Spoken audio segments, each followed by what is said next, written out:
And welcome back, ladies and gentlemen, boys and girls, to the Film Reelcast. I'm Stuart, your host. We're still in the dojo. It's still Cobra Kai. It's episode 6, season 3, called King Cobra. And to start this episode, we start in 1968. We start in Vietnam. Again, it's a young Kreese. And if you remember back a couple of episodes, it's the Kreese we saw who worked in the cafe, who was tripped over, who was a bully, who found that pamphlet to join the services and go to Vietnam, and that's what he wanted to do. And when we see him, he's obviously already established. He's been on lots of missions, he's saved lots of lives, and he's got a reputation of being fearless. And that's why he's picked out by Captain Turner to do some kind of recon mission, go in dark, and just kind of insurgents mission to take down the Vietnamese. And he says he's not frightened of dying. And it's interesting, he says, actually. He says, I respect dying, but I'm not frightened to die for my country, for my cause. And this captain, you can tell when he's kind of introduced to Kreese that he's already kind of using one of those horses that they do kind of blocks and punches on for karate. So he's already going to be moulded by this guy. He's going to be his mentor. He's going to take a leaf out of his own book, as in having no mercy. And it's even said during the introduction of what he wants him to do. So we're starting to see where Kreese has kind of been formed, where he's been moulded, and where he gets that mentality, as in having no mercy and being fearless pretty. And it's interesting because before, I've always labelled him as a psychopath, and to a certain extent he is, but is he suffering from PTSD? Or has he been brainwashed himself and he's been moulded by Captain Turner to be this way? Is Kreese a result of his own kind of surroundings, his own upbringing, his own teachings?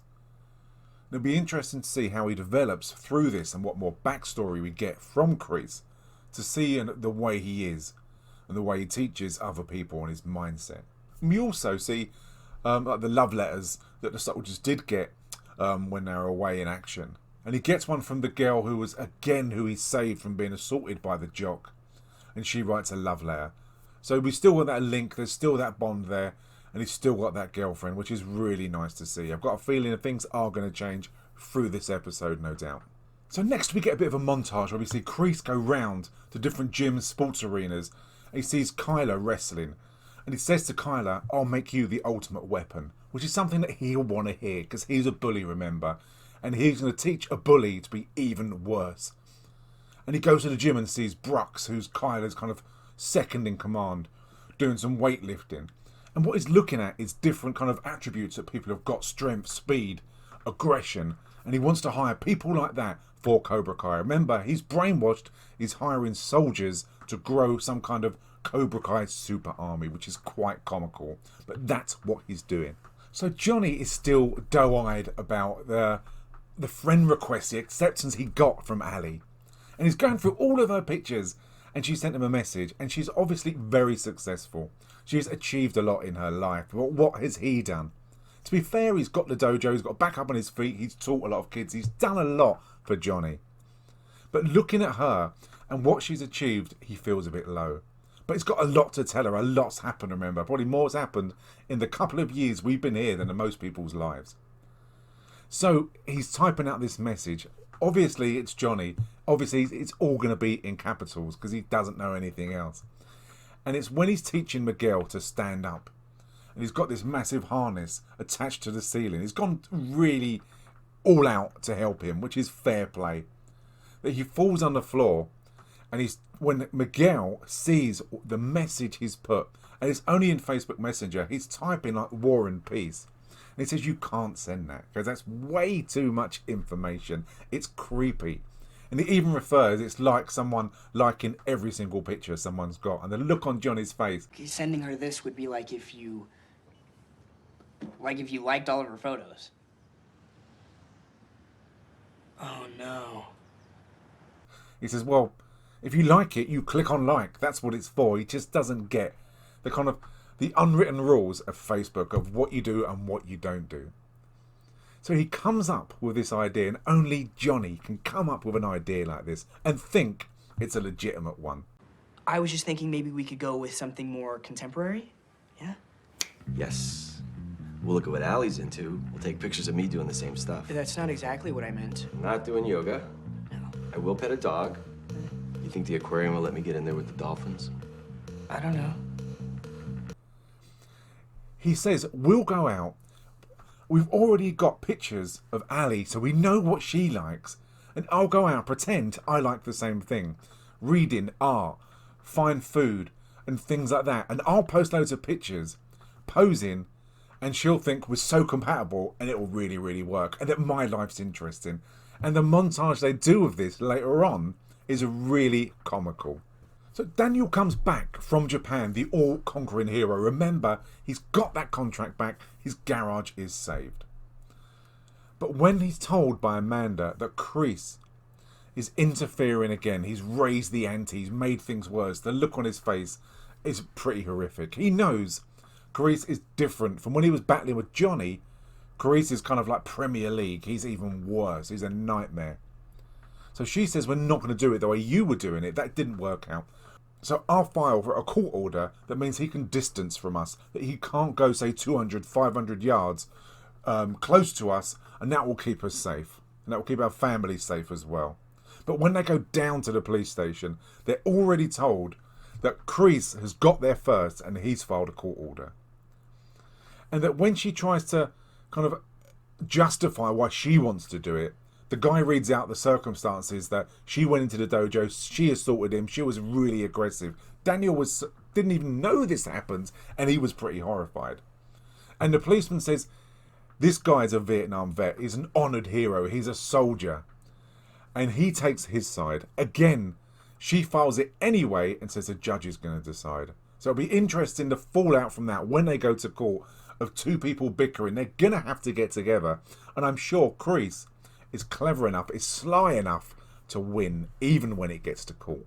So we get to another horrific scene. For me, I was really surprised that they went this far. Remember last episode, they were in the laser tag arena where Sam was there and where Eli was there, where Dimitri was there, and where Hawk broke his arm. I mean, it was awful. I mean, we've seen the clip where Dimitri gets his arm broken.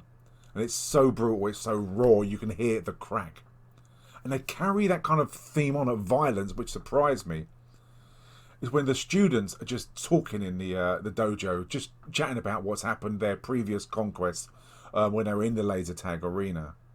And in walks Brooks, and in walks Kyler, and the rest of the recruits that Kreese has got. And one of these things didn't work out for me, and it didn't make a lot of sense, but when they walk in, and Mitch walks over to both Kyler and Brooks and tries to kind of badmouth them, tries to put them down, establish some kind of dominance in the dojo. And all Kyler does is lean forwards and he shits himself and backs off. And then the introduction by Kreese that these are our new students and these are going to improve us in many ways. They've all got their own attributes, remember. That he sees Hawk and he takes the piss. He goes, oh, your lip, remember. But surely, after the fight in school, and the fact that Hawk has been walking around with a massive mohawk, surely he would have noticed and realised that that was actually Eli instead. So I'm surprised. It doesn't really make sense that when he walks up to him that he doesn't know who he is and he's shocked. But initially, Hawk, it kind of shits himself. You see that panic in his face because he was always bullied by Brooks and Kyler. But if there was ever a time to get him back, now's the time in the dojo. And they have the fight, the first one, between Mitch and Kyler. And I really wanted Kyler to get a good old pounding, but I think his time will come. But obviously he's going to be built up and skilled, and he's going to fight someone and he's going to take him out properly before I think that happens. But when they get into the dojo, Mitch gets the first hit in when he kicks Kyler in the face. And after that, Kyler's a wrestler, he's very strong, he's athletic, he's quicker, and he soon takes Mitch down and Mitch taps out. And because of that, and because that Kreese is disgusted that he got beaten by an untrained fighter. Because remember, Kyler isn't trained in any kind of form of karate. That he kicks Mitch out. And then Hawk steps up to take on Brooks. Remember, Brooks is such a bully. He's just a fucking chucklehead who's a big guy who just follows Kyler around and picks up his slops. And the fight is brutal. I mean, just look at what happens. It surprises me. Okay, all right. See if I can fix that lip of yours then.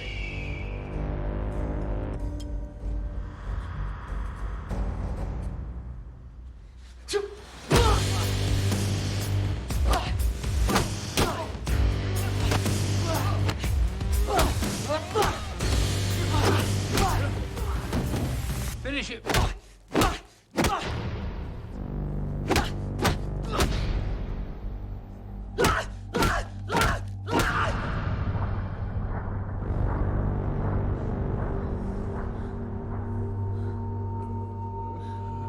The fact that you could see him standing there, pounding him, fist after fist, shocked me. Let me know what you thought of this.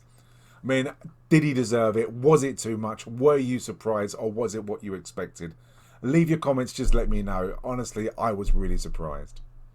And the look on Kreese's face, he's so pleased.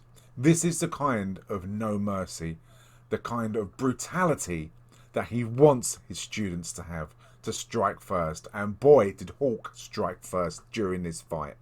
So back in Vietnam on the flashbacks, you see Kreese's training. And you see Captain Turner go hand to hand fighting with him. And that Kreese shows that moment of hesitation when he puts the captain on the floor, when he could have finished him. And again, he's punished, he's shouted at, and he's told this kind of hesitation, this kind of weakness could see you die, and it could see your comrades and your buddies die as well. So never show weakness. Again, it's that seed he's putting into his mind when he's doing that training that's kind of moulded Kreese into what he is now. And again, he's passing that message on to all of his students. So to a certain extent, it's the way he's been brought up, it's the way he's been taught, and he's not known anything else. So you can't forgive Kreese for what he's doing, but you can certainly understand the way he is. So Johnny is out to impress Ali with a kind of a montage of photographs to show just how cultured, how educated and modern he is with the times. And he's sitting there, one of them, he's reading the book, and Miguel's there taking pictures. And the look on his face, it's just priceless. This is just not Johnny. And as soon as he finishes the photographs, Johnny stands up and just slings it in the bin. It's brilliant. And seeing Johnny with the modern art standing there, he's doing the poses and everything that was probably good in the 80s at some point, the early 90s, where men are really in touch with their feelings and themselves. And the kind of a metrosexual kind of term came about. Johnny's all about that, and it just doesn't suit him. And then he goes to the restaurant, and this is me. I could really relate to this. I've never had proper kind of sushi from a sushi restaurant. It just never appealed to me. And Johnny feels the same way. And he sits there and he takes a mouthful. And whilst he's eating it, Miguel is taking the pictures. And as soon as he finishes, he spits the whole thing out on the plate. And I could really relate to that. All right. Yes. Oh, okay. Got it. Got it? Yeah. Right, I'm gonna go wash my mouth. For me, it's disgusting food. It just isn't natural to eat. I fucking hate sushi. And I would have acted the same way. So to see Johnny like that is brilliant. He's a man after my own caliber, honestly. I love it. It's so funny. So back in Johnny's apartment, you've got Miguel on that hoist, and you've got Johnny trying to make him stand yet again. And they both have a disagreement about the way things have ended up. Miguel is kind of having a go at Johnny because he's saying to him, you had everything, you had your dojo, you were a sensei, you were teaching people, you were making things better. And due to this, I mean, just watch the way it plays out. It's absolutely brilliant. You say? You're the one giving up. I don't know what the heck. Quiet! You're a sensei. It's who you are. If you can't see that, you're blind. Miguel. What? Huh. Am I doing it? You're doing it. Holy shit. You're doing it. And I love the fact that both of these had this moment together. Again, they had the rock concert where he was tapping his foot. And Johnny's again achieving. And again, he has this moment where he's making Miguel stand without him even knowing it. Soon Miguel will be walking, he'll be training, and he'll be back in the groove and ready to kick ass again. It's moving on just the way I want it to. It's so good. Yes, it's unbelievable. Yes, he's cheating medical science. But it's moving on and it's exciting. So again, we have another flashback from Kreese. Again, he's in Vietnam and he's on his mission, the recon mission that he's been sent on with Captain Turner and his two friends. And they've got to blow this camp up. And he's told, regardless of what happens, you need to blow this up. That is the mission. And during the mission, one of his friends is kind of trapped. He can't move. And he's told, blow the camp up, take your friend out. That is part of the mission. Your friend knows that's part of the mission. And it's a sacrifice he's willing to make. But Kreese is not willing to do that. And that results in them getting captured. The captain and his two friends and Kreese are captured by the Vietnamese. And right in front of Kreese, his friend takes a bullet to the head. He's executed right in front of him. And you've got the captain shouting in Kreese's ear that you were weak, you showed mercy, and this is a result of it. And you've got to live with that. And again, it's another seed in the mind of Kreese of why he's like that. It's more evidence as to the no mercy feeling and belief that he's teaching all of his children. So as I've said before, it doesn't justify it, but it makes us understand why Kreese is so kind of brutal in the way he is. Why he has no understanding of feelings. It's black and white to him. You have mercy, you're weak. You don't show it, you're strong and you're a leader and you're kind of king of the jungle. So that's the way he is. At least we know why. So Amanda describes the next action against Kreese as going nuclear. They have dinner and they entertain Armand, who's, remember, the landlord of Cobra Kai. And they talk him into, they'll pay double the rent of what Kreese is paying and you can kick him out. And again, it's a non-confrontational way of getting Kreese out of the dojo. They've got the money to do it, especially now they've got the Japanese contract back. And when Armand, he kind of gets what he asked for, to be honest, in my opinion. And I'm siding with Kreese on this. Let me know if you think Kreese was right or Armand was right. But he walks in there and says, you're leaving. Someone else is paying for this. And they've got more money than you. I know you've never missed a payment and you've always been good for it, but you're gone. And when Kreese says, no, I'm not going, he calls kind of two stooges, whether it's his nephews, but they're massive brutes, as you can see. And Kreese's reaction is priceless. His heart doesn't start racing at all. He doesn't start sweating. He enjoys this conflict. And it ends with the LaRussos at the garage. And you know something's going to happen. It's those moments in films where people are just celebrating some kind of moment that it's adversity that they've managed to avoid, and they may as well break the fourth wall and talk to the camera and say, what can go wrong now? Because you know something's going to happen. And Amanda and Daniel were saying, it's a new start, everything's behind us, and we've actually won. The phone goes and it's Kreese with Armand, and he says that you've started a war. You better be ready, your soldiers better be ready, because mine are going to start a war. They're coming for every single student, and they're coming for you. And then you hear shouting in the forecourt of the garage, and you see a snake come out of one of the cars. How it got there, I don't know. Was it coincidence? I should think it's the snake that Kreese has got in his dojo, and it's a message again. It's like the horse's head the mafia do in The Godfather.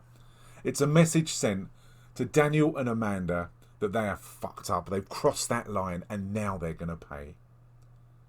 So it'll be interesting to see where it goes from there. That's episode 6. A fun episode. Again, I love the flashbacks from Kreese. I love the learning we've got from him. The character arc is really coming together. We're starting to understand why he's so merciless and why he treats people the way they do. The dynamics of what happened with Kyla joining the Cobra Kai will be interesting to see. I'm glad that Hawk kicked shit out of Brooks, because he deserved that. All the people he's bullied, all the lives he's made miserable, he got a pounding. I didn't expect it to go that far and to be so brutal, but I'm glad it happened. And Johnny, what's going to happen with Elizabeth? It's going to be amazing. She's got to come back. So many characters are coming back that she must be next, honestly.